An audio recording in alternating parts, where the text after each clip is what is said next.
A thin and frail monster contorts its body. The girl is paralyzed with fear on the ground. The monster has withered claws. Its limbs are long and grotesque. The girl can only stand up and run away. It twisted its body and quickly crawled behind the girl. She quickly grabbed the door, but the monster behind her is already in front of her. Her name is Suli. She is an Indian-American girl living in the United States. She longs to assimilate into this vibrant country quickly, but she lives in a very traditional family. Her parents constantly instill traditional Indian culture in her. This makes Suli feel very conflicted. Suli prefers the carefree atmosphere at school. Her friend, Ross, invited her to a party on Saturday, but Suli politely declined. Saturday happens to coincide with a traditional festival in India. Suli needs to help her mother prepare the holy food to entertain guests. On that day, she was in class. Suli's friend, Myra, was late again. Lately, she has been acting strangely. Myra carries an empty jar every day and mutters to herself. During lunchtime, Suli and her classmates were chatting in the gymnasium. Suddenly, Myra emerged from under the stands. Myra stood not far away, staring intently at Suli, as if she had something to say. Suli felt uncomfortable and hurriedly left the stadium with her friends. On the way home from school, Myra still held the jar and muttered to herself. Her school bag was actually dripping with blood. Myra entered a strange house. She reverently placed the glass jar on the floor. Myra took out a piece of bloody raw meat from her backpack and quickly threw it into the jar, then tightened the lid. She turned her back to the jar, unable to look at it. Sounds resembling chewing and tearing came from inside the jar. It wasn't until there was complete silence that Myra dared to turn around. But inside, the thing seemed to still be hungry. The bottle is a little chipped. On that day, Suli was changing clothes in the locker room. Myra suddenly appeared behind her like a ghost. Myra told Suli that she found the jar in an old house belonging to a friend. Inside the jar resides a legendary demon. The demon must consume fresh live flesh every day, otherwise, it will torment itself. Myra hopes that Suli can help her get rid of the demon's torment. But Suli thinks that Myra is mentally disturbed. Myra tries to explain, but Suli directly smashes the jar. Suli didn't expect that her nightmare is just beginning. Myra anxiously leaves the scene but drops a book on the ground. Suli picks up the book and chases after her, intending to apologize. But before she could speak, the corridor door behind Suli opens mysteriously. Suli turns around but sees nothing. However, Myra stares at the hallway with a terrified expression. Suli cautiously wakes her up. Myra is scared and starts chanting spells non-stop. Suli sees that she is not in the right state and hurriedly runs out to find help. But as soon as she leaves, Myra senses something strange beside her.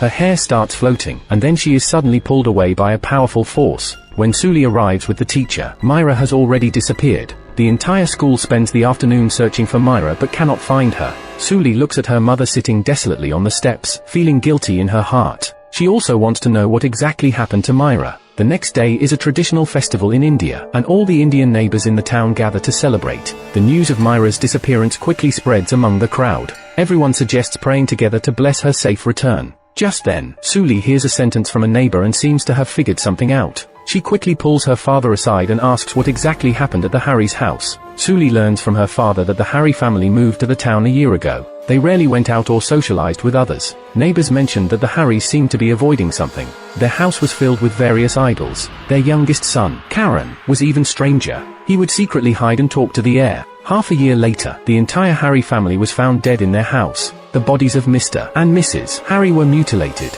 Their youngest son, Karen, was found burned to death in the basement. But strangely, there were no traces of fire around. Suli rushes back to her room and retrieves the book that Myra dropped. The book not only has the abbreviation of Karen's name, but also has signs of being burned. This means that the glass jar Myra had and this book were likely found in the old Harry's house. Suli carefully studies the contents of the book. This records the origin of the demon and the method of sealing. But due to some parts being soaked by rainwater, she couldn't understand it completely. Suli seeks the help of her friend Ross. They want to go to the old Harry's house to uncover the truth. In the middle of the night, Myra wakes up in a confined space. Suddenly, several blood holes appear inexplicably on Myra's forearm. Myra screams in despair. Suli wakes up from her dream and grabs her phone to check the time. Suddenly, a strange sound comes from the corner of the room. She follows the sound to investigate. A pair of bright eyes appear in the wardrobe. Suli shines her flashlight towards it. In the next second, the eyes disappear. A shadow lunges towards her. Suli wakes up, realizing it was just a dream. Suli wants to tell her mother about the strange occurrences lately, but her mother is still angry. Suli sneaks away from the puja ceremony. Her mother notices that Suli rarely uses their native language and no longer likes Indian-style clothing. She even doesn't want people to call her by her Indian name. In her mother's eyes, it is a sign of abandoning their faith. The conversation between mother and daughter ends on a sour note. Suli finds Ross and returns to the old house. It turns out that last night when they came here, they discovered a strange mural in Karen's room. Below the mural is a face with a wide open mouth. Above it, a demon is depicted devouring many skulls. Suli takes a photo of it casually. Just then, the sound of sirens can be heard from outside. They hurriedly escape, accidentally leaving the ancient book behind in the old house. Today, they have returned here specifically to find it. Ross, seeing Suli's preoccupation, asks about the reason. Suli proceeds to tell him the story of her and Myra. They have been very close friends since childhood. They played together and grew up together. Since they entered high school, Suli's personality has undergone a significant change. Suli tries hard to fit into the American circle. Whenever they walk together, they attract strange looks. Suli despises that feeling, so the distance between them grows larger. Ross has always had feelings for Suli. There is a sense of ambiguity between them. Just then, faint cries can be heard from the old house. Suli, as if possessed, follows the sound and walks inside. Outside, Ross quickly notices something strange. The iron chains on the swing start shaking inexplicably. He turns around, his face filled with terror. Suddenly, a horrifying roar comes from outside. When Suli regains consciousness and runs out, Ross has been tortured beyond recognition. He is being violently tossed around by the demon. Soon, the boy is thrown aside. He has blood holes on his neck. That night Suli returned home and was awakened by a burst of crying. She follows the sound downstairs. She sees her mother sitting there, crying in pain. Suli tries to approach and console her. Unexpectedly, her mother starts contorting her body. Then, the woman crawls slowly towards Suli on the ground. Suli rushes towards the door, but the door won't open. As the creature gets closer, she screams in terror. It turns out to be another nightmare. After that day, Suli loses her former vitality. She wanders around like a ghost. Even her teacher's gaze towards her resembles how they looked at Myra before. Concerned, the teacher asks about the reason. Suli tells the teacher about the strange occurrences lately. Although the teacher was also worried about her mental state, the teacher chose to believe what Suli said. The teacher asked Suli to send the photos she took to her, and promised to help her solve the problem. While they were talking, Suli felt an inexplicable sense of fear. A dark figure slowly approached them. The teacher promptly brought Suli back to reality. The girl screamed as soon as she saw the monster appear. This startled the teacher as well. She saw Suli in a panicked state. The teacher half-believingly reached out into the air but didn't touch anything. In the evening, Suli received a phone call from the teacher. According to the information she found, in the myths and legends of East India, there is a kind of evil spirit born from negative energy called Bishecha. It feeds on human flesh in the mortal realm. Ancient monks would seal them inside their bodies or in some containers. The evil entity they encountered was one of these creatures. Initially, Harry's youngest son, Kalan, sealed it. Later, Myra discovered the sealed jar. Myra couldn't bear the torment of the demon and sought Suli's help. Suli shattered the glass jar and released the seal, which led to a series of tragedies that followed. Suli finally realized that she had caused a great disaster and voluntarily approached her mother to admit her mistake. Mother and daughter reconciled. The female teacher finished using the restroom and prepared to return to her dormitory to rest. When she turned off the lights, she felt a figure moving behind her. When the teacher turned on the lights, the figure mysteriously disappeared. The teacher thought he had seen it wrong and turned off the light. This time, she heard a beast-like roar behind her. The fog on the mirror told her it wasn't an illusion. The teacher prepared to try again. She finally saw the dark figure clearly and was frightened, rushing back to the dormitory. But just then, the motion sensor lights in the corridor turned on one by one. It seemed that an invisible entity was approaching her quickly. The next second, the teacher was heavily knocked down to the ground. She had just tried to get up but was pushed against the wall. The teacher took refuge in an abandoned bathroom. A terrifying large claw was reflected on the shower curtain. Then, a vicious demon with sharp teeth slowly approached her. After a scream, the demon's footprints slowly faded away, leaving the teacher barely alive. Meanwhile, Suli learned more information about the demon Bishecha from her mother. In the folklore, it continuously torments the prey's mind. Only souls filled with fear can become its delicacy.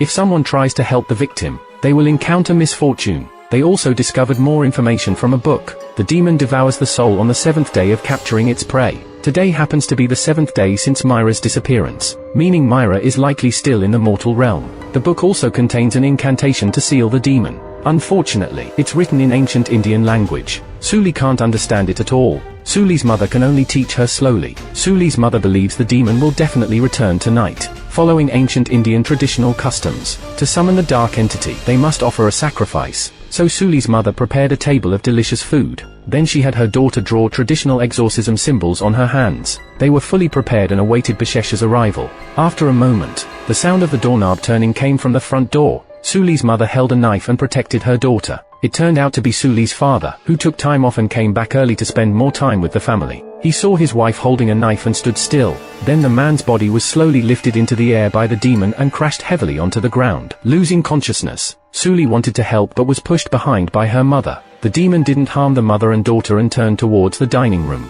but the demon favored the scent of living blood. The vegetarian meal prepared by Suli's mother didn't suit its taste. The demon approached the mother and daughter. In her desperation, Suli's mother recited the sealing incantation. At the same time, the exorcism symbols on Suli's hands started to emit smoke. The demon knocked the woman down and quickly fled. Suli saw that her father still had a faint breath and quickly dialed for help. Then she grabbed an empty bottle and ran out. She felt that the demon must have gone to Harry's old house, and her friend Myra was likely trapped there. Sure enough, Suli saw the true form of the demon in the old house. The evil ghost looks very much like a monster from Ultraman. This time, Suli was no longer afraid. She recited an incantation and walked towards the demon. The demon became agitated upon hearing the incantation, but at that moment, the exorcism symbols on her arm emitted smoke again. The sudden pain made Suli forget the sealing incantation. The enraged demon almost tore Suli apart. She hurriedly fled and ended up running into the basement. And this was where the demon had imprisoned Myra. Myra lay in the bathtub, struggling to breathe.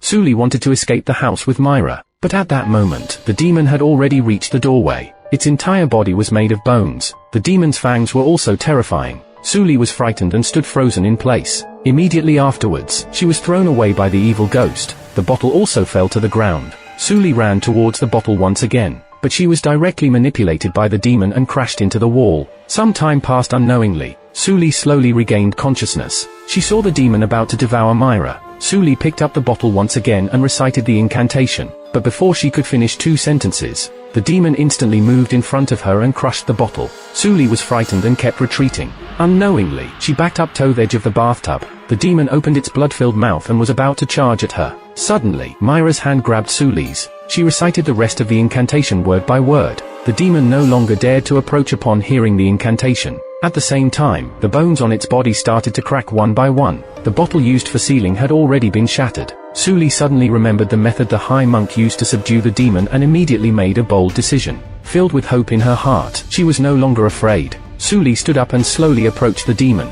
Then she chose to seal the demon's spirit with her own body. 1 year passed quickly. The family gathered together again. There was now a plate of bloody raw meat in front of Suli. From then on, she could only eat such things. The main part of the movie ends here. The movie is called Deep Within. The movie tells the story of an Indian-American family's struggle against a demon. The film showcases the rifts in friendship and generation gaps in family relationships. The girl desires a free and open American lifestyle. She has a deep rift with her childhood companion, but in the end, they join forces to recite an incantation and seal the demon. The film ends with a slight suspense, suggesting that the demon may reappear. The narration in the first half of the film is somewhat dragging. In the end, the girl helps her mother prepare a sacred feast to make up for her mistakes during the Puji festival. The overall story is relatively complete. However, the demon's appearance is not terrifying enough. Alright, if the audience has anything to say after watching, they can communicate in the comment section. See you in the next issue.